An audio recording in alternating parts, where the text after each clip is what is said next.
Olá, pessoal, muito bem-vindo a mais esse podcast, HCMcast, agora ganhou até nome.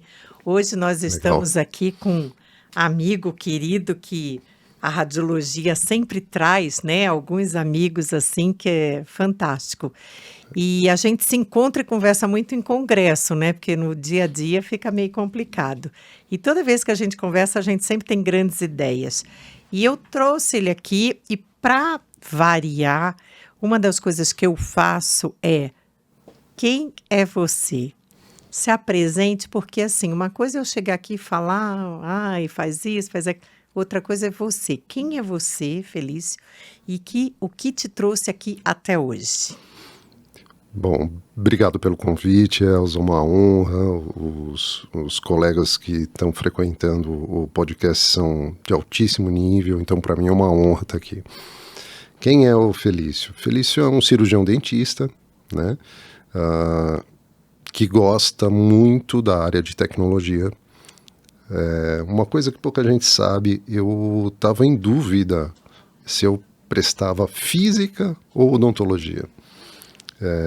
Bem diferente. Muito, né? Muito. Eu amava física, mas a minha família é uma família de cirurgiões dentistas, tinha muita influência. Acabei seguindo para odontologia e acabei achando a especialidade que completava o que eu queria, que era a radiologia. Fui assistente muito tempo do professor Leônidas de Freitas, foi uma honra ter ele. Grande professor. Já não está mais com a gente.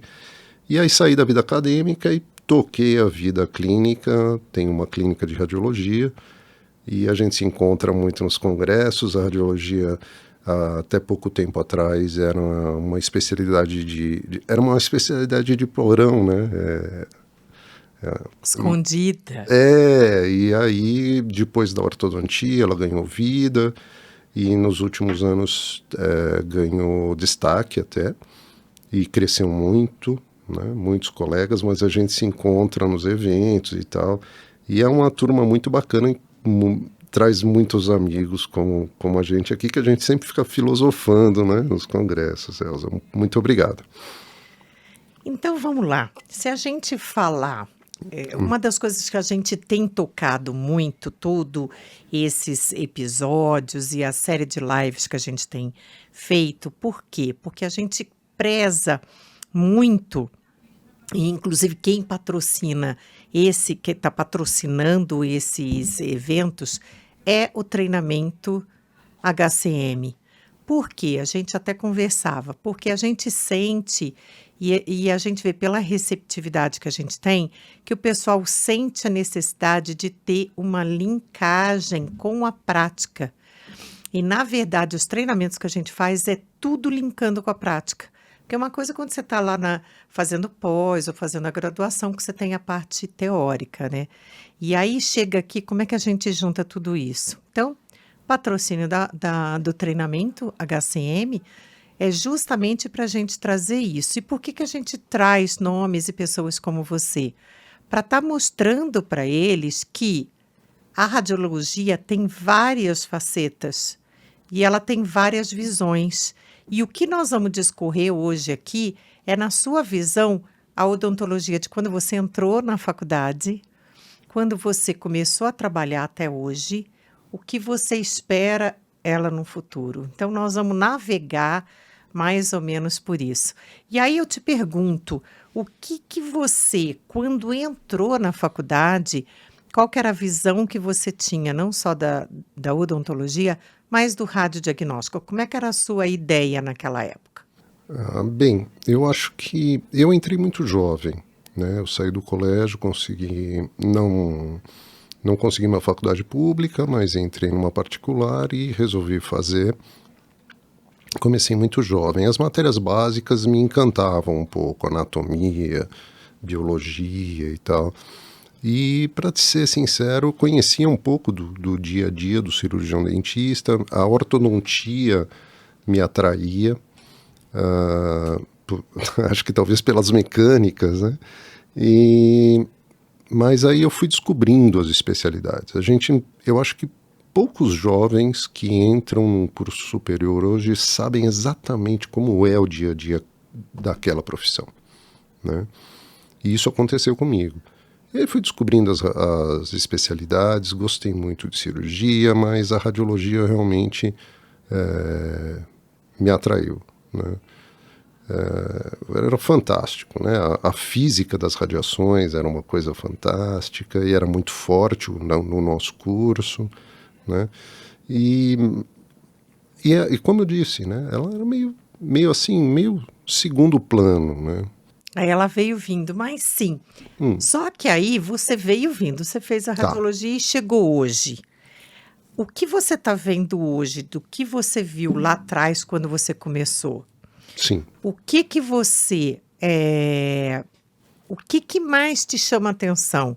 Putz, isso era legal, isso eu pensava que ia ser assim e não foi. Teve alguma coisa nesse? O que que deu um grande estalo e falou assim, putz, é isso que eu quero fazer pro resto da minha vida? A radiologia extrabucal foi um ponto muito importante, né? O advento na época já existia, o advento da panorâmica, me apaixonei pela parte de cefalometria. Nós desenvolvemos nos anos 80 um software para cefalometria. Só existiam um ou dois assim que eram meio protótipos no Brasil. E a gente acabei me associando a um engenheiro mecânico e ele tinha habilidades com microcomputadores e eu tive um Apple II. Eu brinco que acho que o Steve Jobs fez umas soldas do meu Apple. E nós fizemos um software de cefalometria. Estudei muito cefalometria, foi muito legal. Aí foi um encantamento, né? Então, eu fui um cara que fui muito para a ortodontia, que as documentações ortodônticas foram uma fase muito importante para o advento da radiologia como ela é hoje, né? Foi ela, e eu lembro num congresso, não sei se você vai lembrar, no Espírito Santo, que a gente falava isso na reunião que tinha, né, que era das assembleias, a gente falava, putz, quem que inventou essa bendita moldagem? Eu não sei se você lembra dessa reunião. Sim, E aí alguns professores estavam lá e falaram assim, nós somos os responsáveis por isso e tá, enfim. Mas assim, isso alavancou bastante, né? Porque ela deu corpo sim. à radiologia para estar prestando esse serviço. Agora veio a tomografia, que aí eu acho que foi o que consagrou de vez, né? Porque fez uma mudança nisso. Foi um divisor de águas. A digitalização em si foi um divisor de águas, né? Era muito complicado a radiologia, né? Tanques de revelação, processadora automática que uma vez por semana ela não funcionava e você tinha que correr para os tanques, né? Era doloroso. Os modelos mesmo que você falou, os antigos falavam, eu não sou fotógrafo de boca, eu sou radiologista, né? Mas foram serviços que nós fomos agregando e ganhando espaço na especialidade, né? E fomos nos diferenciando do resto do mundo. Isso é uma coisa muito importante. Sim, sim. Agora, você tocou num ponto que eu acho fundamental a gente falar. Então, teve toda essa evolução, essa mudança, mas não parou por aí. Então, por exemplo, hoje a radiologia, que é só fazer documentação ortodôntica, está fadada a morrer, né? Não é só isso. E foram aparecendo os outros serviços que precisaram ser agregados, inclusive para formar o escopo que a gente sempre falava de diagnóstico, de tudo aquilo. O que que você acha dessa incorporação dos novos serviços? Porque tem gente até hoje que fala assim, não, mas não precisa e tal. E eu já vejo, eu já imagino a radiologia, ela tem que ter, né, outros serviços. O que que você tem a dizer disso? Sensacional, é isso aí, Elza. Foi feita uma tentativa de mudar o nome, né? A nossa especialidade tem imaginologia no nome, né? Aqueles professores que propuseram isso já estavam enxergando isso. Hoje nós agregamos vários serviços. Antigamente, uma tabela de serviços de uma radiologia tinha 10 itens. Sim. Hoje nós temos 80, né? E variações de itens. É um protocolo específico para periodontia, um protocolo específico para ATM. Vários hoje, né? Nós estamos entrando numa área digital fortíssima, né? O diagnóstico é feito de forma digital e mais uma vez eu digo, possibilitou a gente mudar e atender um número de pessoas muito maior, coisa que não acontece no mundo inteiro e que nem os fabricantes entendem como nós trabalhamos aqui. E eles tentam fazer uma radiologia chairside, mas não emplaca. Nós desenvolvemos um novo sistema, inclusive socialmente falando, muito mais abrangente. Você quer ver uma das coisas? Eu até queria que você comentasse, porque outra coisa que eu vejo também que vem englobando e que as pessoas precisam entender que é uma forma de você também estar diversificando o produto, que é a questão dos planejamentos. O que você acha que tenha hoje que fala assim, olha, isso daqui se não tiver no escopo, você vai ficando cada vez mais parado, porque é uma visão errada minha isso, não? Você diz planejamento cirúrgico, guias, Sim, essas sim. coisas? Você hoje tem a tomografia. Além da tomografia, você tem o escaneamento. Você junta os dois. Para você, para a clínica de radiologia em si, fazer esses dois serviços. Mas pode ter um parceiro ou na própria clínica que faça esse planejamento. Isso facilita, dificulta? O que você acha? Então, nós estamos caminhando para uma odontologia diagnóstica e não uma radiologia odontológica, né? Nós estamos incorporando outros serviços. E hoje há vamos dizer, uma briga por esses serviços. Os laboratórios de prótese estão tentando, também estão se defendendo, incorporando esses serviços. Pessoas independentes, gamers estão entrando nesse mercado, né? O que não é ruim, é muito bacana, né? Mas eu acho que o coração da coisa é onde tem imagem. É aí que nós somos bons. A gente não pode perder esse foco.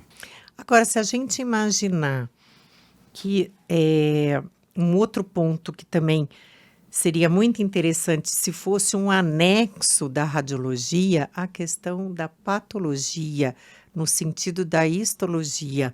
Eu lembro quando eu falei assim, olha, é porque agora, né, 62, eu estou cansada, não sei se eu quero fazer mais curso assim, longo, mas eu faria com certeza patologia, porque o que ela complementa, né, tudo aquilo que a gente faz, e a gente sempre discute isso, porque a gente pede para quantos exames a gente indica, né, que seja feito o anátomo ou o histopatológico, e a gente nem sempre recebe o resultado disso.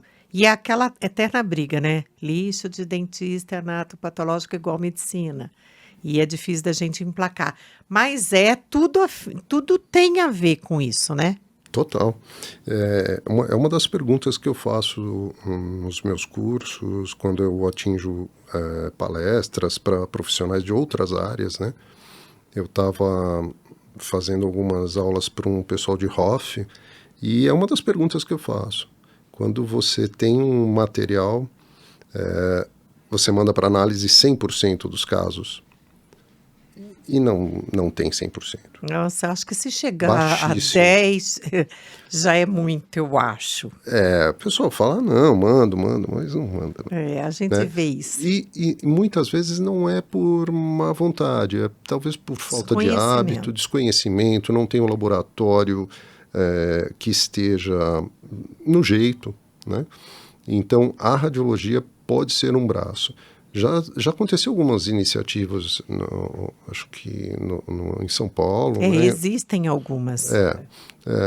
Nós estamos pensando em abrir um departamento, em parceria, claro, com colegas da área, mas seria sensacional somar a visão do diagnóstico radiográfico com o anátomo patológico. Porque é ele que vai carimbar, né? Claro. Realmente o diagnóstico. Então, por isso que eu acho tremendamente importante.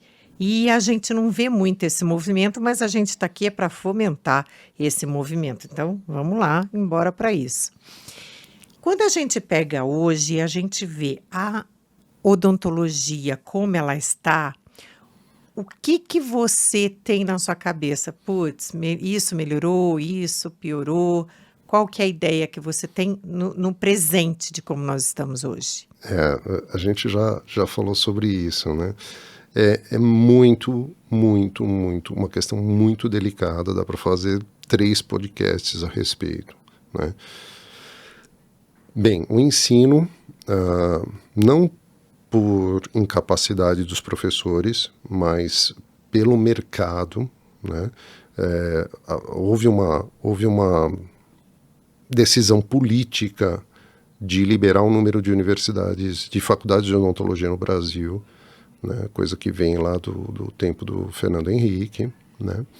Nós temos mais dentistas que os Estados Unidos e Canadá juntos, bem mais agora, e isso leva a quê?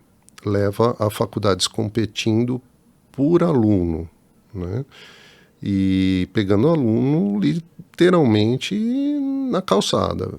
Olha, vem fazer odontologia, é um curso caro, dá dinheiro para a faculdade, né?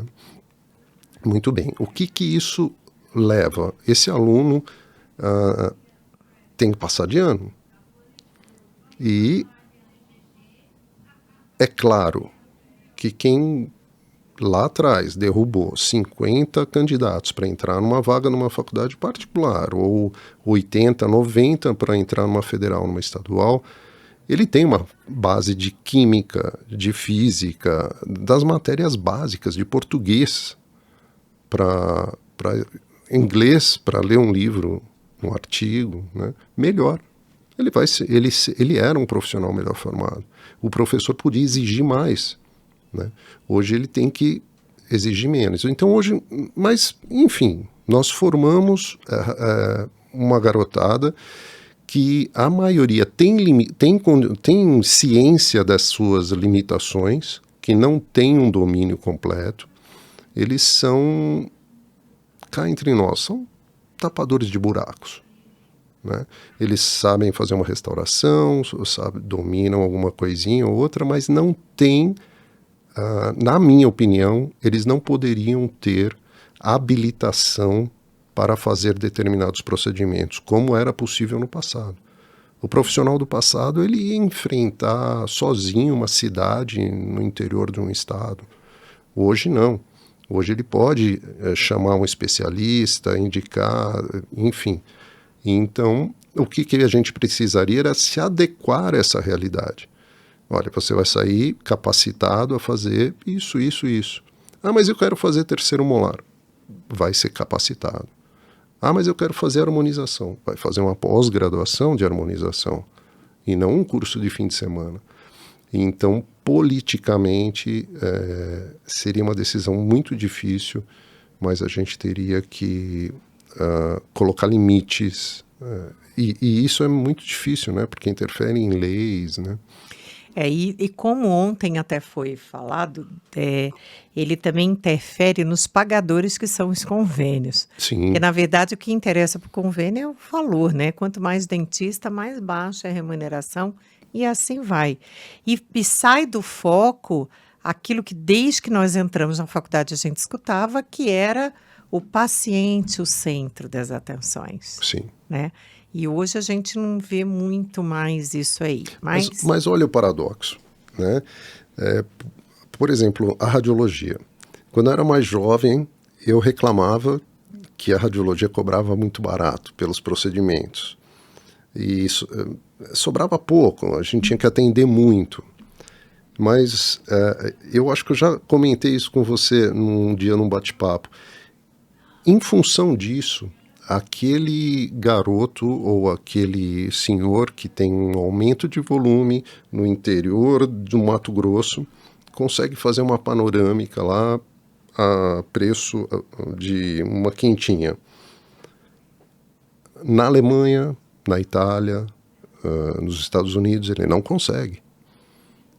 É $100, aproximadamente, em alguns lugares, uma panorâmica. Então, imagina quantos milhares de lesões nós detectamos e conseguimos prevenir problemas maiores com essa política nossa. A odontologia, como ela está sendo hoje, também acaba atingindo. Nós temos jovens de classe social mais baixa fazendo ortodontia. E você vai para a França, você vê um executivo de uma empresa faltando um pré-molar. Então a gente consegue... A odontologia nossa, nós temos que falar que ela é maravilhosa. É muito legal. Quando você vai para a Inglaterra mesmo, que você olha o dente, você fica... chama atenção. Na Europa chama atenção, né? Sim. A gente fica olhando e fala, minha Nossa Senhora, não tem dentista aqui? Mas não é Caríssimo.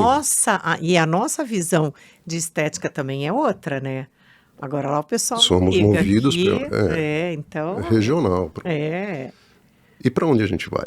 Pois é. E agora? E os próximos 10 anos, o que você espera? Difícil. Sua esposa quer que você aposente, né?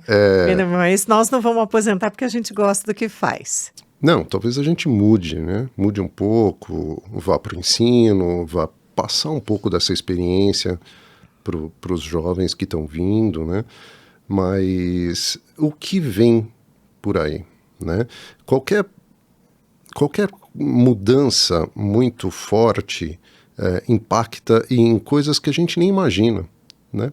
Nós falamos agora há pouco, a gente começa uma empresa, uma startup, pensando que vai fazer uma coisa e de repente surge uma oportunidade e aquela empresa pivota e começa a oferecer outra coisa, né? Nós estamos na era onde as estrelinhas e o joinha valem muito. Então, o Uber, por exemplo, você não vai pegar um Uber com 2 estrelinhas, né? Você quer um Uber de um monte de estrelinhas. Você não vai numa radiologia com 2 estrelinhas do Google. Com certeza. Né? E então, isso foi uma mudança. Outra mudança agora que a gente está vivendo é a era da informação. A inteligência artificial vai acabar com a radiologia. Não vai acabar com o radiologista e nem com a radiologia.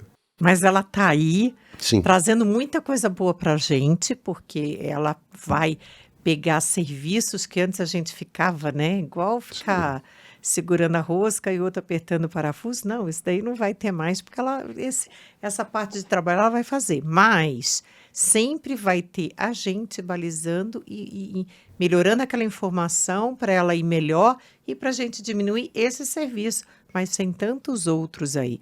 A gente tem que entender dela o que ela vai fazer a nosso favor e utilizar ela a nosso favor. Um assistente. Não tem como. É um assistente. Ontem eu brinquei que é a Alexa, né? É a nossa Alexa, né? Mas, enfim, e talvez evolua, né? Porque é só uma ponta do iceberg o que nós estamos vendo. Vai pivotar, vai aparecer... O chat GPT existia há anos. Sim. Ele disparou por causa que se incluiu o chat, né? Uma coisa besta para os programadores, mas foi a pegada, né? E quantas outras clicadas como essa vão acontecer, né? Agora, nos Estados Unidos, nós temos deficiência de radiologistas, por exemplo, na área médica, né? É tudo muito misturado. Isso é outra coisa que, na minha opinião, por exemplo, nunca deveria ter se separado da medicina. Seria como engenharia. Sim. Engenharia faz um ano básico, 2, depois vai para mecânica, química, etc. A odontologia não poderia ter se separado da medicina. Mas, enfim, nos Estados Unidos temos deficiência do número de radiologistas por causa esse medo da inteligência artificial. Hoje os radiologistas estão ganhando melhor. E outra coisa, na radiologia médica, a inteligência artificial não entrou no Brasil. Por quê? Porque é mais barato pagar um radiologista do que a IA. Olha que coisa, eu não tinha olhado por esse aspecto. Pois é, eu já conversei há 15 dias com o antigo dono da Salomão Isop. E ele me falou isso. Ele me falou, olha, a inteligência artificial é muito bacana, só que ela é cara e depois precisa ser... alguém precisa carimbar e assinar. Então, é mais acessível a gente contratar direto o radiologista. Mais barato. Ai, Né? que coisa, Então, onde nós estamos chegando? aqui é Brasil. O Brasil é diferente. É o que eu estou falando. Nosso mercado, eles não entendem o nosso mercado. Bom, eu acho que o brasileiro, ele realmente tem que ser estudado mesmo. Tem que ser estudado. Né? Que a gente vê o que nós estamos vivendo hoje, eu falei assim, não é possível. Qualquer lugar do mundo não estaria desse jeito, mas aqui, né, é Brasil. É Brasil, enfim. É isso aí. Vamos lá. Agora, para a gente deixar, como é que é o termo que você usa? Não. Jaba. Tô aprendendo, viu? Tô aprendendo. Vamos lá. Clínica, curso, o que você faz, o que você quer deixar aqui para o pessoal que hoje te conheceu, tá te vendo? Bom, pessoal, meu Instagram é Felício Z, né? Felício Z, tudo junto. A minha clínica é a Cranium Radiologia, né? Ainda é radiologia no nome, mas vocês me acham aí nas redes sociais, né? E conhece lá um pouco do que a gente faz. A gente gosta de mexer com prototipagens, como eu disse, né? Parte de protocolos de tomo, para orto, para várias áreas novas. Eu vejo que você posta umas coisas que eu falo assim, nossa, que genial isso aqui. Mas é que agora eu já não tenho mais clínico, mas é fantástico. São tipos de serviços que eu acho que complementam aquilo que a gente faz, e ele para planejamento é fantástico. Eu acho que a tomografia trouxe isso, né? Sim. Você consegue ter uma previsibilidade bem maior daquilo que você vai encontrar a hora que você for fazer. E hoje, o grande número dos pacientes são adultos de meia idade ou já de idade mais avançada. Poxa, que clínico...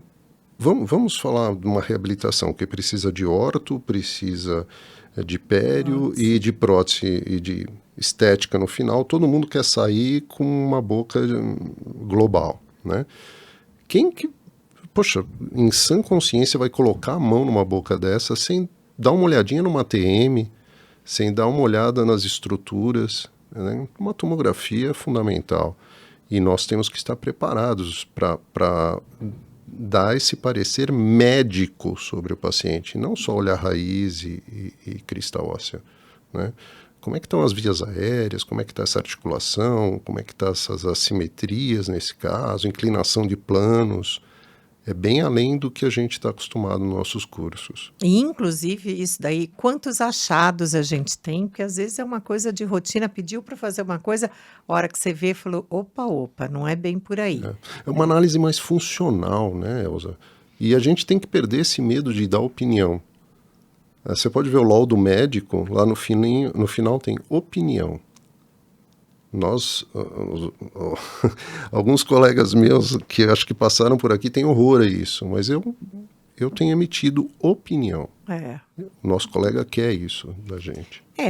Você está dando mais informações e até uma opinião do que um dos caminhos que ele pode tomar. A decisão é clínica, é soberana, é dele. Claro. Mas aquele olhar que a gente está tendo pode mudar até a visão dele para ele fazer o planejamento diferente. Está transferindo um pouquinho dessa experiência acumulada, né? E na verdade nossa função é essa, né? Claro. Não é só ficar olhando radiolúcido, radiopaco, hiperdenso, hipodenso. Uma das coisas que a gente percebe é que a gente tem do lado a clínica de radiologia, eu como laudadora, plataforma, enfim, quem faz o laudo, e o dentista ali que está pedindo. Ou ele tem o aparelho e manda a imagem direto, ele manda para a radiologia para fazer a imagem. E a gente está percebendo que esse dentista, a gente também trabalha em cima disso, para ele cada vez mais saber como que ele vai pedir, o que ele vai pedir de exame. Porque normalmente chega lá, tomografia do 46, sabe-se lá Deus por quê, né? Nem o paciente sabe. O que você acha que a gente pode e deve começar a fazer agora para integrar tudo isso e que tenha um resultado que a gente espera lá na frente? Sensacional, uma pergunta muito importante. Hoje há um isolamento dos dentistas com a radiologia. Como você falou, puxa, quando você conversa com um colega, eu não sabia que vocês tinham esse serviço, não sabia que dava para fazer isso. Ele acaba pedindo, às vezes, um exame errado porque não sabe do outro. Então, nós radiologistas temos acesso a todos os cirurgiões dentistas do Brasil. Pela nossa rede, a gente poderia chegar a todos eles. Nós precisamos começar a divulgar, não é ensinar, mas a divulgar essas novas tecnologias para os nossos indicadores. Olha, existe isso, dá para você pedir isso. E o indicador também tem que perder um minutinho do tempo dele e falar com a radiologia. Falar com o radiologista. Tem um colega do lado de lá, né? No interior é muito mais fácil isso, né? As pessoas já sabem quem se conhecem e tal. Nas grandes cidades, o cirurgião não tem tempo nem para conversar. Então manda um WhatsApp, olha, direciona para o radiologista aí, pede para ele me responder. Começa esse intercâmbio porque vai ser muito produtivo. Tem muita coisa, para passar para o outro. E a gente sempre comenta isso, porque na plataforma acontece isso com frequência. Aí liga o colega, putz, mas por que será que ele quer isso daí? Falei, cara, liga para o solicitante, conversa com ele. Quando é clínica, a gente liga para a clínica, você pode ver essa informação ou a gente pode ligar direto para o dentista e perguntar por Claro. quê. Aí, às vezes, quando você conversa com o dentista, ele fala assim, não, você sabe que ele começou a reclamar de uma dor assim, de dor assim. Aí, a hora que conta a história, eu falo, gente... Clareia tudo. Clareia tudo. Então, por isso que a gente fala para o colega, você sentou o paciente, você conversou com ele, escutou todas as dores dele, examinou, não se limita naquele, né, tomografia do 46. Por quê? Qual que é a sua dúvida? O que você está pensando? Então, essa conversa da gente, inclusive, insistir, porque tem casos que a gente até avisa, olha, preciso conversar com o dentista para poder liberar o exame dele, senão vai acabar atrasando. Perca esse tempo, porque é isso que vai fazer total diferença na hora que a gente entrega o resultado. Então, eu acho que realmente essa insistência em voltar e fazer, porque todo dentista tinha que ter um radiologista para chamar de seu, né? Porque ele ajuda em tudo ali. É verdade. E vamos usar essas tecnologias, né? E não ter vergonha. Puxa, não quero escrever. Manda um WhatsApp para a recepção da clínica. Só um áudio. Passa isso para o radiologista. Pronto. Isso. Né?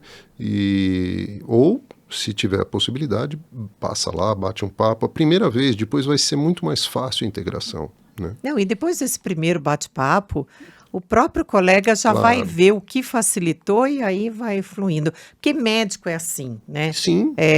Eu vejo lá, porque a gente tem a clínica, meu marido e meus filhos são médicos, quando eles pedem o exame, o médico conta a história. Ele, o paciente tem isso, eu estou desconfiada disso, eu preciso ver isso, isso e isso. Então, a hora que você vai pesquisar, fazer, e aí fica muito mais fácil. E às vezes eles escrevem, por favor, laudo do radiologista tal. Exatamente. Né? Que aí eles sabe pegam que aquele colega domina aquele assunto e tal, né? Pega confiança, aumenta essa integração.